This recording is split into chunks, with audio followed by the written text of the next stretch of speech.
જય શ્રી રામ.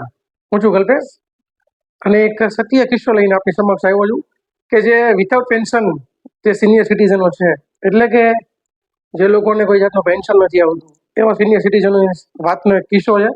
અને આપણે દરેકે પણ જ્યારે એ ઉંમરે આપણે પહોંચીએ ત્યારે કઈ બાબતનું ધ્યાન રાખવું હોય તો એક લાલબત્તી સમાન એક સત્ય ઘટનાનો કિસ્સો આપને જેવો કહી રહ્યો છું.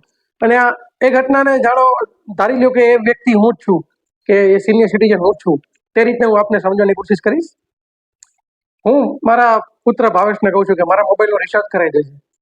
ત્યારે મારો પુત્ર ભાવેશ કહે છે કે તમારે આ ઉંમરે મોબાઈલ રિચાર્જ કરાવવાની શું જરૂર, ઘરે બેઠા તમારે મોબાઈલ રિચાર્જ કરવાની શું જરૂર છે? એટલે એ મને સીધી મોબાઈલ રિચાર્જ કરાવવાની ના પાડી દેશે. ત્યારે એને જે જવાબ આપ્યો તેનાથી મારું આત્મસન્માન ગવાયું, પરંતુ હું ચૂપ રહ્યો.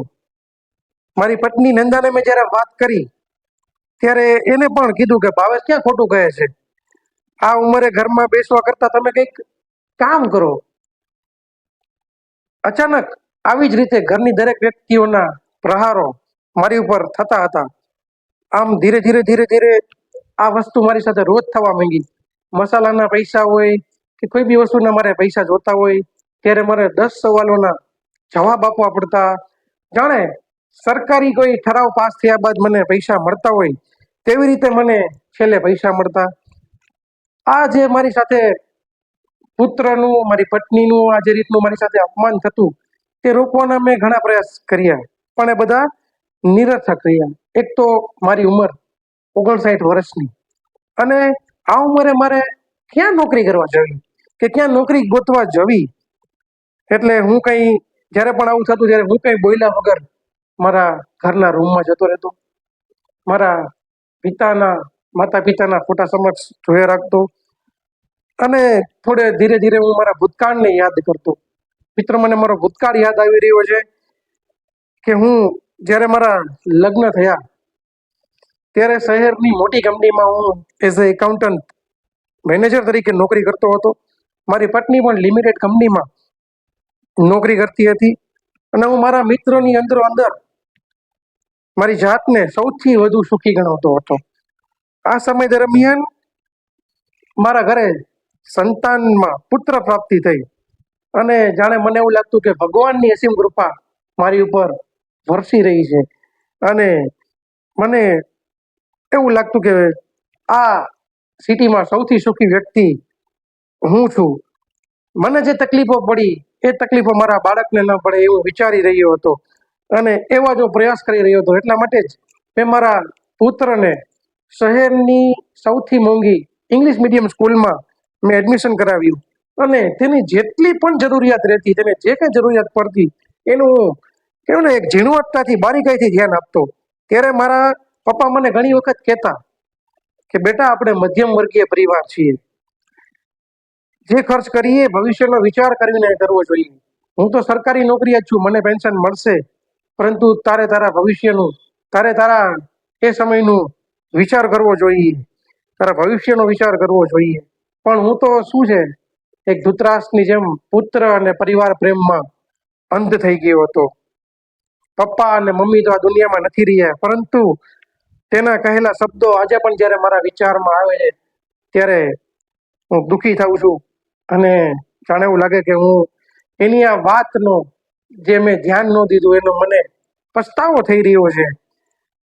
મારો દીકરો ભાવેશ ભણવામાં ખૂબ જ હોશિયાર હતો અને 12માં તે સારા માર્કે પાસ થયો હતો. એટલા માટે મેં એને ડોક્ટર બનાવવાનો નિર્ણય કર્યો અને એને ડોક્ટરીનો અભ્યાસ મેં શરૂ કર્યો. હવે એ સમય એવો હતો કે મારે જે કંપનીમાં હું જોબ કરતો હતો એ કંપનીમાં VRS તે કંપની લે, કેમ કે તે કંપની કોર્ટમાં ચાલી રહી હતી. એટલે મેં મારી પત્ની અને ભાવેશને આ વાત જણાવી અને VRSમાં મને કેટલી રકમ મળશે તે પણ કીધું.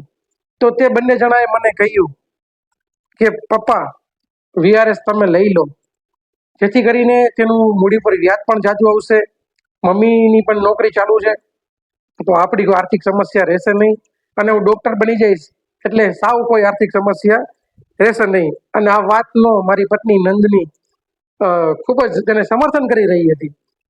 અને મેં પણ કંઈ પણ વિચાર્યા વગર વીઆરએસ લઈ લીધું. અને મિત્રો, મારો દીકરો ભાવેશ જ્યારે ડોક્ટરીનો અભ્યાસ કરવા ગયો ત્યારે મેં સમયાંતરે મારી જેટલી પણ ફિક્સ ડિપોઝિટો હતી એ બધી જ એને એના અભ્યાસમાં અને એમાં મેં બધી મારા ઘરની ડિપોઝિટ ખર્ચી નાખી. મિત્રો, મારો દીકરો ભાવેશ ડોક્ટર બની ગયો. હું ખૂબ ખુશ થયો. મેં મારા કુટુંબમાં, મારા મિત્ર સર્કલમાં બધે પણ પેડા વેચાવ્યા. મારા દીકરા ભાવેશના લગ્ન કર્યા.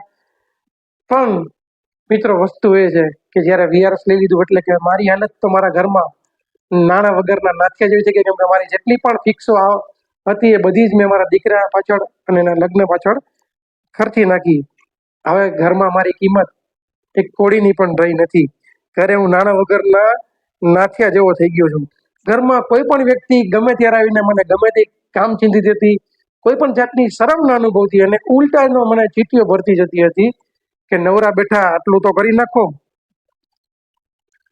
અને મિત્રો, મારી હાલત એવી હતી કે જાણે હું ઘરમાં નહીં કોઈ જેલમાં રહી રહ્યો હોય. મેં મારા બેડરૂમના ભીત ઉપર, દિવાલ ઉપર જે મારા મમ્મી પપ્પાનો ફોટો છે તેના સામે જોઈ અને હું વિચારતો હતો કે મમ્મી પપ્પા, જ્યારે તમે મને કીધેલું એ વિચારને મેં જ્યારે જો સ્વીકારી લીધો હોત તો મારી આજે આ હાલત ન થઈ હોત. અને હું ભીની આંખે હતાશ મનથી એમના ફોટા સામે જોતો રહ્યો. અને એક વખત એવું થયું મિત્રો કે મારી આંખ લાગી ગઈ. હું ખૂબ દુઃખી હતો, હું રડતો હતો અને મારી આંખ લાગી આવી. અને ત્યારે મને સપનામાં શું જોઉં છું કે મારા એ પપ્પા મારા ઘરના મકાનના કાગળ લઈને ઊભા છે. અને મારા પપ્પા મને સપનામાં આવીને કહે છે કે તું શેના કારણે દુઃખી છો? મેં આ મકાન તારા નામે કર્યું છે. અને જો આ લોકો તારી લાગણીનો મજાક ઉડાવતા હોય, તારી લાગણીને, તારા પ્રેમને ન સમજતા હોય તો તું શા માટે લાચાર બનીને બેઠો છે? ઊભો થા, આ મકાન વેચી નાખ. તું ઊભો થા. આ તારા અસ્તિત્વ અને આત્મસન્માનની લડાઈ છે. અને આ લડાઈ લાગણીથી નહીં પણ બુદ્ધિથી લડવાની હોય. અને અચાનકથી મારી નીંદર ખુલી જાય છે. મારા કાનમાં પપ્પાના શબ્દોના ભણકારા ક્યાંય સુધી વાગતા રહ્યા. ઊભો થયો, પપ્પાના ફોટો દિવાલથી નીચે ઉતારીને મેં મારી છાતીએ લગાવ્યું અને મેં આસપાસ નજર કરીને મેં જોયું તો મકાન થોડું જૂનું હતું, પરંતુ 800 વારનું હતું. એટલે કે એ સમયે એ મકાનની કિંમત 4-4.5 કરોડ રૂપિયા આસપાસ હતી. અને પછી મેં નિશ્ચય કર્યો કે હું શા માટે આ રીતનું જીવન જીવું, શા માટે લાચારીવાળું જીવન જીવું.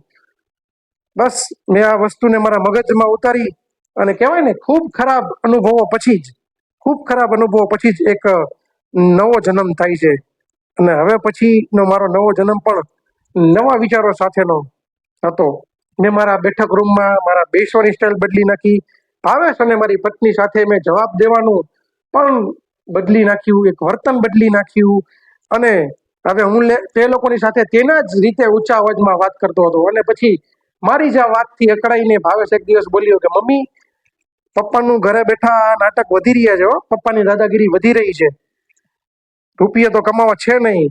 મારી પત્ની નંદા પણ તેની સાથે રહી અને તે પણ બોલી કે તમે શું કરી રહ્યા છો? કેમ આવું વર્તન કરી રહ્યા છો? એટલે મેં કીધું, આ બધી ચરબી ચડી ગઈ છે ને, મેં તને ડોક્ટર બનાવ્યો એટલા માટે તું મને બોલી રહ્યો છે. તને ડોક્ટર બનાવવા માટે મેં મારી બધી ફિક્સો, મેં મારા બધી જ આવકો અને વગર ઉંમરે મેં જ્યારે નોકરી છોડી દીધી એટલા માટે તું કહી રહ્યો છે ને? તો સાંભળી લેજે, આ જે કંઈ કરી રહ્યો છે એ તું બંધ કરી દે, નહીતર આનું પરિણામ ખૂબ જ ઊંચું આવશે. એટલે ભાવેશ કે નહીતર હા, આનું પરિણામ ખૂબ જ ઊંચું આવશે, એમ બોલી અને હું મારા રૂમમાં જતો રહ્યો.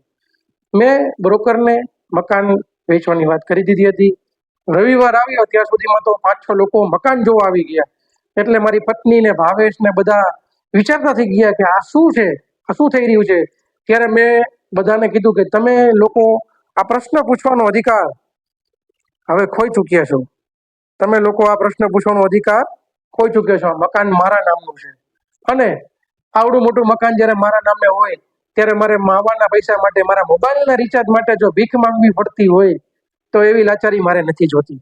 તમે લોકો મારા મકાનમાં ભાડે રહી રહ્યા છો અને જો તમારે હવે આ મકાનને વેચવા ન દેવું હોય તો દર મહિને 35,000 રૂપિયા મારા ખાતામાં નાખવા પડશે, નહીતર આ મકાનને હું નહીં રાખું ને વેચી નાખીશ.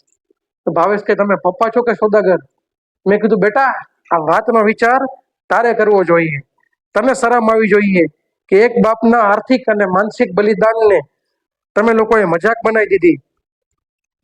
તમે મારી લાગણીને સમજી ન શક્યા અને મને એક નકામો વ્યક્તિ બનાવી દીધો. તમને સમજવું જોઈએ, તને શરમ આવી જોઈએ. જો મારી શરત મંજૂર હોય તો હા, નહીતર મકાન વેચાઈ જશે. એમ કહીને હું મારા રૂમમાં જતો રહ્યો. અને રૂમમાં જઈને મેં મારા પપ્પાના ફોટાની સામે જોઈ અને હું કોઈથી ઘણા સમયથી નહોતો હસ્યો એવું હસ્યો અને પપ્પાને કીધું, પપ્પા બાણ નિશાના પણ લાગ્યું છે. તમે જેમ કીધું એમ મેં બરાબરની હવા ભરી દીધી છે. અને પપ્પા પણ જાણે મારા ડિસિઝનને અને મારા નિર્ણયને લઈને તાલી પાડી રહ્યા હોય ને મને શાબાશી આપી રહ્યો એવું મને લાગી રહ્યું હતું. થોડા ટાઈમ પછી ત્રણેય લોકો બહાર બેઠા છે. બહાર આવ્યા અને તે લોકોને આ મારી શરત મંજૂર છે તેવું નક્કી થયું. મેં કીધું શરત મંજૂર છે બેટા, પણ એકવાર મેં ભૂલ ખાધી, બીજી વાર ભૂલું નહીં ખાઉં. એટલે બાર મને ચેક આપી દે 35,000 તો કે પપ્પા તમને મારા પર ભરોસો બધું? નહીં બેટા, ખૂબ ભરોસો કરી લીધો. મેં એની પાસેથી 12 ચેક લઈ લીધા. દર મહિને મારી પાસે હવે 35,000 રૂપિયા ખાતામાં આવવા માંડ્યા. રાજી ખુશીથી હું રહું છું.